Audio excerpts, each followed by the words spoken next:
लखनऊ से पहली बड़ी खबर। सीएम योगी ने सांसद विधायकों के साथ की विकास कार्यों की समीक्षा। अलीगढ़, एटा, कासगंज और हाथरस के विकास कार्यों की सीएम ने समीक्षा की है। बैठक में सीएम योगी ने सांसद विधायकों को दिशा निर्देश दिए हैं। जीआईएस की तर्ज पर जनप्रतिनिधियों के नेतृत्व में आयोजित हो जनपदीय समिट और अपने क्षेत्र के ब्रांड एम्बेसडर है जनप्रतिनिधि। स्थानीय प्रतिभा पोटेंशियल की करे ब्रांडिंग और अपने क्षेत्र के उद्यमियों, व्यापारियों, प्रवासी जनों से संवाद संपर्क बनाए। प्रदेश सरकार की औद्योगिक नीतियों, सेक्टोरल पॉलिसी की जानकारी दे। जनप्रतिनिधियों के सहयोग से इन्वेस्टर समिट नई ऊंचाइयों को छूने वाला होगा। हाथरस और कासगंज में जल्द खुलेगा मेडिकल कॉलेज, ये सीएम योगी की ओर से कहा गया है। तो ग्लोबल इन्वेस्टर समिट को लेकर के सीएम योगी एक्टिव मोड में नजर आ रहे हैं। सांसदों, विधायकों के साथ चर्चा कर रहे हैं। अलीगढ़, एटा, कासगंज और हाथरस के विकास कार्यों को लेकर के सीएम ने समीक्षा बैठक की। बैठक में सीएम योगी आदित्यनाथ ने सांसदों और विधायकों को दिशा निर्देश भी दिए हैं।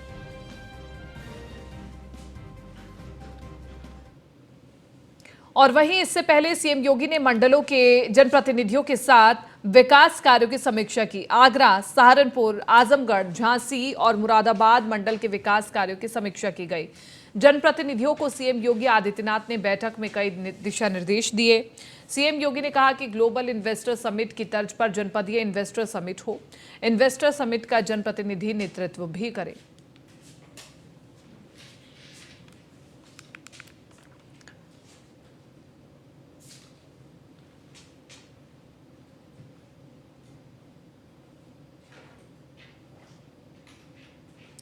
लखनऊ में निवेशक सम्मेलन में शामिल यूपी के स्वतंत्र प्रभार राज्य मंत्री कपिल देव अग्रवाल ने क्या कुछ कहा है, आपको सुनवा देते हैं। निवेशकों के लिए एक समिट रखा गया था जिस तरह से जीआईएस 23 की तैयारी चल रही है, उस पर बात करने से मौजूद हैं कपिल अग्रवाल जी हैं, मंत्री हैं। सर, विदेश का हो गया, देशों में दौरे चल रहे, आज लखनऊ की बात थी। आपके पास तमाम जगह से आपने खुद बताया कि आपको पास जाना था, पर आपने लखनऊ चुना, क्या खास है? देखिए, आज बहुत ही प्रसन्नता का विषय है कि जितना टारगेट लेकर के हमारे मुख्यमंत्री चल रहे थे, उससे भी 2 गुना लक्ष्य हमको प्राप्त हो रहा है। उससे ज़्यादा उद्यमी उत्तर प्रदेश के अंदर इन्वेस्ट कर रहे हैं। पहले दुनिया भर के अंदर हमारे मंत्री अधिकारीगण वहाँ के लोगों को इन्वाइट किया, प्रसन्नतापूर्वक लोग आ रहे हैं। उसके बाद देश भर की प्रत्येक राजधानी के अंदर जाकर के उद्यमों को प्रेरित करने का काम किया, आज वो आ रहे हैं। इसके साथ राजधानी के अंदर यानी लखनऊ में, हमारे जनपद मुजफ्फरनगर में भी, और ऐसे प्रत्येक जनपद के अंदर ये इन्वेस्टर्स समिट हो रही है, कॉन्फ्रेंस हो रही है।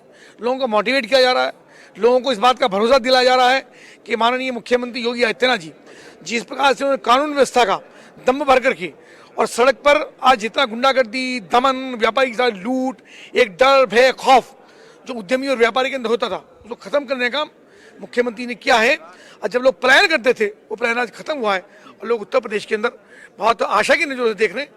अब पूरी दुनिया के लोग आज भारत के अंदर आ रहे हैं, उत्तर प्रदेश में आ रहे हैं, हमारे लिए बहुत प्रसन्नता का विषय। जी, देखा गया कि जिस तरीके से, क्योंकि ओडीओपी की बात कर लें, ग्लोबल फॉर लोकल की बात कर लें, तो उसी स्तर पे हमने देखा बड़े मंच पे छोटे कारोबारी नहीं आ पाते थे। अब जिले स्तर में आप लोग ये पूरी कार्यक्रम शुरू छोटे उद्यमी को भी बड़ा मंच देने की कोशिश कर रहे हैं। छोटा उद्यमी भी उद्यमी है, उसको भी समान अवसर मिले।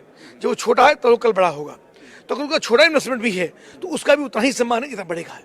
मुख्यमंत्री जी के यहाँ चूंकि हम सबका साथ, सबका विकास, सबके विश्वास की हम बात कर रहे हैं, तो जो छोटा उद्यमी है, छोटा व्यापारी है, उसको भी समान रूप से अधिकार मिले, उसको भी विंडो सिस्टम का लाभ उसको मिले, जो सरकार की योजना है उसको भी मिले। इसलिए सबको किसी रूप में हीनता उसके अंदर ना हो, इसलिए ऐसे सब लोगों को इन्वाइट किया गया है जिनका छोटा इन्वेस्टमेंट भी है। एक सवाल, क्योंकि लगातार अखिलेश यादव आजकल आप लोग के ऊपर बड़ा तंज कर नजर आ रहे हैं। हाल ही में बोला कि जो आपका ग्लोबल इन्वेस्टर समिट है, एमओयू तो साइन होते हैं पर धरातल पे वो नहीं उतरता है। अखिलेश जी ने कभी ये प्रयास किया ही नहीं।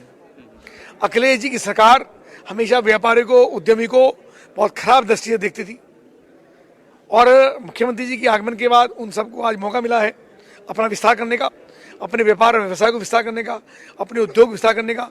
अखिलेश जी फ्रस्ट्रेट है इस समय, ये बात एक कष्ट में है बहुत ज़्यादा कि अगर योगी जी मात्र 5.5 वर्ष के अंदर दुनिया भर के हाथ कैसे छा गए, तो आज उस बात से बहुत दुखी हैं। हमको लगता है कि योगी जी की उस जो लोकप्रियता है, जो उनकी प्रतिबद्धता है, जो विश्वास जनता में उनके प्रति हुआ है, वो अखिलेश जी को पच नहीं रहा है। तो मुझे लगता है कि वो इधर उधर की टिप्पणियां करते हैं। तो ये कपिल अग्रवाल जी बताए थे कि हमने जो काम किया था, हमने जो वादे किए थे, वो धरातल बता रहा है, और अखिलेश यादव शायद इस काम को कर नहीं पाए, इस बात को पचा नहीं पा रहे हैं। वीडियो जर्नलिस्ट अमित सानी साहब, मनीष मिश्रा, न्यूज़ इंडिया, लखनऊ।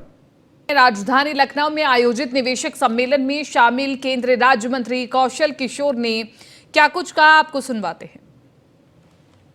देखिए, आज लखनऊ में इन्वेस्टर्स के साथ एक बैठक हुई थी। हमारे साथ बात करने के मौजूद है केंद्रीय राज्य मंत्री हैं कौशल किशोर जी। कौशल जी, आज लखनऊ में, क्योंकि आप इधर से आते हैं, लखनऊ को लेके इन्वेस्टर समिट की गई, कैसे देखते हैं 50,000 करोड़ का आप लोगों ने लक्ष्य आज पूरा किया? देखिए, आज लखनऊ में डिस्ट्रिक्ट इन्वेस्टर समिति थी जिसमें करीब 56,000 करोड़ यहाँ के लोकल इन्वेस्टर्स ने इन्वेस्ट करने का काम किया। उत्तर प्रदेश एक जो है उद्यमी प्रदेश बनेगा आदरणीय योगी आदित्यनाथ जी के नेतृत्व में, और माननीय प्रधानमंत्री नरेंद्र मोदी जी का जो सपना जो उन्होंने प्लान किया है 2047 तक विकसित भारत बने, एक विकसित भारत बनेगा, आत्मनिर्भर भारत बनेगा, जिसमें उत्तर प्रदेश योगी आदित्यनाथ जी के नेतृत्व में अग्रणी भूमिका निभाने का काम शुरू कर दिया है। देखिए, अखिलेश जी को वही दिखाई देता है केवल कब्रिस्तान, जहां उन्होंने बाउंड्री बनवाई थी, जहां उन्होंने हैंड पाइप लगवाए थे। जो बाकी लोगों का काम है उनको नहीं दिखता। लोगों को आवास मिल रहे हैं, शौचालय मिल रहे हैं, लोगों को गैस सिलेंडर चूल्हे मिले, किसानों को 6,000 रुपये साल में मिलता है। ये सारी चीज़ें उनको नहीं दिखती। 50 करोड़ जनता को मुफ्त में इलाज। अभी 31 दिसंबर 2023 तक के लोगों को 80 करोड़ जनता को मुफ्त में अनाज। ये सारी चीज़ें उनको दिखती नहीं, इसलिए इन्वेस्टर्स जो पैसा इन्वेस्ट कर रहा है वो भी उनको नहीं दिखाई देता। तो उनको देखना चाहिए ये, और नहीं देख रहे हैं तो कोई बात नहीं, उनका काम है विरोध करना। और भारतीय जनता पार्टी और योगी जी की सरकार, मोदी जी की सरकार का काम है विकसित भारत बनाना। उसी के लिए, आत्मनिर्भर भारत बनाने के लिए हम लोग काम कर रहे हैं। इतनी बार देखा कि जिस तरीके से आप लोगों ने पूरी की 10 लाख करोड़ की इन्वेस्टमेंट की बात करें, लगातार 7 लाख करोड़ आप विदेश से लेके आए, 5 लाख करोड़ यहाँ से लेके आए, तो इस बार अपना ही रिकॉर्ड को तोड़ने की तैयारी है आप लोग? जी, आने वाले समय में उत्तर प्रदेश में लगभग एक ट्रिलियन डॉलर का इन्वेस्ट होगा, और मैं समझ रहा हूँ देश में सबसे बड़ा उत्तर प्रदेश सबसे ज़्यादा उद्यम के मामले में इन्वेस्ट कराने का काम करेगा। एक आखिरी सवाल, क्योंकि राहुल गांधी अपनी यात्रा लेकर निकल पड़े हैं, उनका कहना है कि ये देश तपस्वियों का नहीं, पुजारियों का नहीं है। राहुल गांधी के बारे में मैं क्या कहूँ, उनकी इन बातों से कांग्रेस के लोग नाराज हो रहे हैं, और कांग्रेस के लोग उनको छोड़ करके बीजेपी में शामिल हो रहे हैं। तो ये थे केंद्रीय मंत्री कौशल किशोर जी, जो बता रहे थे कि हमने जो काम किया है, हमने जो इम्प्लीमेंटेशन किए थे, या हम जो अपनी योजनाएं थे उसको धरातल पर लाने का काम किया, और साथ ही साथ राहुल गांधी अपने ही कथनों से अपनी ही पार्टी को तोड़ते जा रहे हैं। वीडियो जर्नलिस्ट विनोद के साथ मनीष मिश्रा, ग्लोबल। चलिए आगे बढ़ रहे हैं। सपा सुप्रीमो अखिलेश यादव कन्नौज पहुंचे। इस दौरान सिद्धपीठ मां फूलमती मंदिर में दर्शन किए। दर्शन के बाद अखिलेश यादव ने कहा कि बहुत दिनों बाद यहां आने का सौभाग्य मिला है। हमारी कामना है कि प्रदेश और देश में सौहार्द हो। और वही बीजेपी पर निशाना साधते हुए अखिलेश यादव ने कहा कि बीजेपी से कैंडिडेट पहले ही घोषित हो चुके हैं, समय समय पर उनकी घोषणा की गई। ट्विटर वॉर पर अखिलेश यादव ने कहा बीजेपी को शिखंडियों की जरूरत नहीं होनी चाहिए। वही अखिलेश यादव ने आगे कहा कि बीजेपी को अपनी भाषा बदलनी चाहिए। हिंदी दिवस पर बीजेपी अपनी भाषा को लोकतांत्रिक बनाए। बहुत दिनों के बाद आज माता के दरबार में मुझे आने का मौका मिला है। हमारी कामना है कि प्रदेश और देश तरक्की करे। इस सरकार को सरकार मत मानिए। इस सरकार को उद्योगपतियों का, बड़े बड़े उद्योगपतियों का, उनके संगठन के सहयोग करने वाला संस्था मानिए। सरकार की जिम्मेदारी बनती है कि गरीब की मदद करें, किसान की मदद करें, मजदूर की मदद करें, महंगाई कैसे कम हो, बेरोजगारी कैसे कम हो। लेकिन ये सरकार ऐसे समूह की मदद करती है जो बड़े पैसे वाले लोग हैं। ये बड़ों लोगों की सरकार है, ये गरीबों की सरकार नहीं है। गाजियाबाद के लोनी से विधायक नंदकिशोर गुर्जर ने यूपी के एसीएस गृह को पत्र लिखा है, जिसमें उन्होंने लिखा है कि समाजवादी पार्टी का शीर्ष नेतृत्व यूपी में कानून व्यवस्था को चौपट कर देगा, और चौपट कर दंगा कराने की साजिश भी रची जा रही है। हजारों ट्रेंड सपा कार्यकर्ता अपराधियों के साथ बांग्लादेश और रोहिंग्या के गठजोड़ से प्रदेश में कानून व्यवस्था बिगाड़ने के लिए साजिश रची जा रही है। जनता से सीधे जुड़े विभागों, बिजली निगम और पुलिस के फर्जी अधिकारी और कर्मचारी बनकर प्रदेश भर में दिन दिहाड़े घरों में घुसकर डकैती डाली जा रही है। जनता में आक्रोश फैलाकर समाजवादी पार्टी प्रदेश में मजबूत कानून व्यवस्था के संदेश को ध्वस्त करना चाहती है। महिलाओं से गाली गलौज करने वाले मनीष जगन को छुड़ाने जेल पहुंचना और लोनी में डकैती डालने वालों के पक्ष में पोस्ट महज संयोग नहीं बल्कि समाजवादी पार्टी का इनको खुला समर्थन है। लेटर में उन्होंने लिखा है कि सपा नेता की एक ऑडियो में खुलासा हुआ है कि योगी सरकार के खिलाफ रोज कुछ न कुछ बड़ा बदनाम करने की साजिश लखनऊ के बड़े सपा नेता कर रहे हैं। ऑडियो में सपा नेता ने कहा कि हमें ऊपर से निर्देश हैं कि योगी सरकार को बदनाम करने के लिए जो करना पड़े करो। मुंबई रोड शो की सफलता के बाद अब लखनऊ में भव्य रोड शो का आयोजन कराया जाएगा।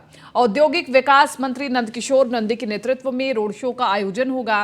रोड शो में देश के कई राज्यों के निवेशक शामिल होंगे। 50,000 करोड़ से अधिक के निवेश प्रस्ताव पर मुहर लगेगी। सीएम आवास पर सीएम योगी से भी निवेशक मुलाकात करेंगे। मुख्यमंत्री को योजनाओं से भी अवगत कराएंगे।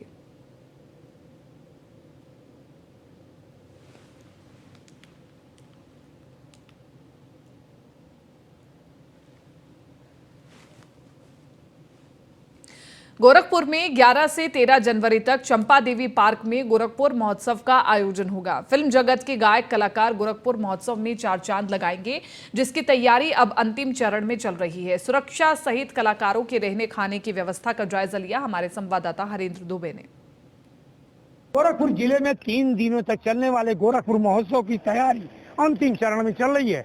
आप देख सकते हैं कि पांडाल ठंडी को देखते हुए बड़े भव्यता के साथ सजाए जा रहे हैं। जहाँ एग्जीबिशन होगा या जहाँ स्टॉल लगेंगे, सब जगह पर सुसज्जित तरीके से पांडाल बनाए जा रहे हैं। तैयारी अंतिम चरण में है। खास तौर से अधिकारी भी तैयारी का जायजा लेने के लिए मौके पर पहुंचे और अधिकारियों ने जायजा लिया और कुछ दिशा निर्देश भी दिया ताकि आने जाने वाले लोगों के लिए काफी मुसीबतों का सामना न करना पड़े। यही नहीं, ठंडक होने के साथ साथ ठंडक के बचाव को लेकर के जिला प्रशासन ने पांडाल सजाने वाले को सख्त निर्देश दिया है कि खास तौर से ठंडक से बचाव के लिए भी उपाय किए जाएं, ताकि 3 दिनों तक चलने वाले गोरखपुर महोत्सव में आने वाले लोगों को ठंडक से बचाया जा सके। Harendra Dubey, news 1 India, Gorakhpur.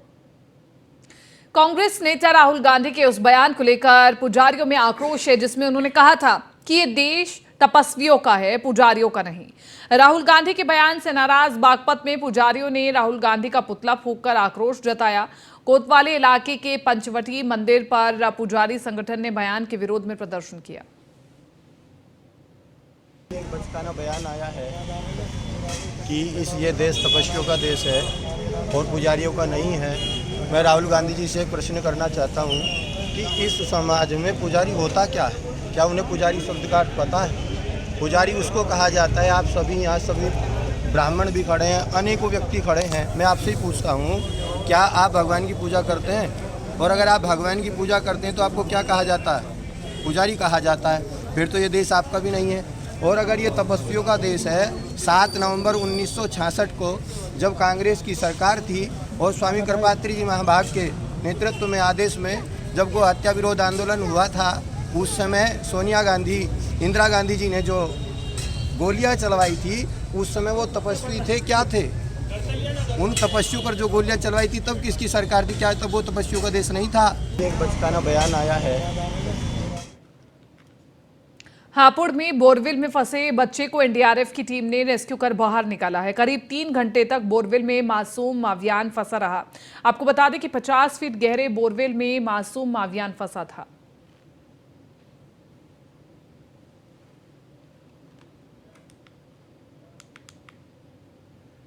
मुजफ्फरनगर की रहने वाली गायिका फरमानी नाज के साथ रहने वाले भूरा ढोलकिया के रिश्तेदारों को कोतवाली पुलिस ने गिरफ्तार किया है। अवैध हथियारों के साथ भूरा ढोलकिया के चचेरे भाई, भांजे सहित 3 लोग गिरफ्तार हुए हैं। पुलिस ने तीनों आरोपियों को जेल भेज दिया है। कुछ दिनों पहले भी मेरठ जनपद में फरमानी नाज के रिश्तेदार लूट और डकैती में गिरफ्तार कर जेल भेजे गए थे। फिलहाल उत्तर प्रदेश विशेष में मेरे साथ इतना ही, लेकिन आप बने रहिए न्यूज़ 1 इंडिया के साथ।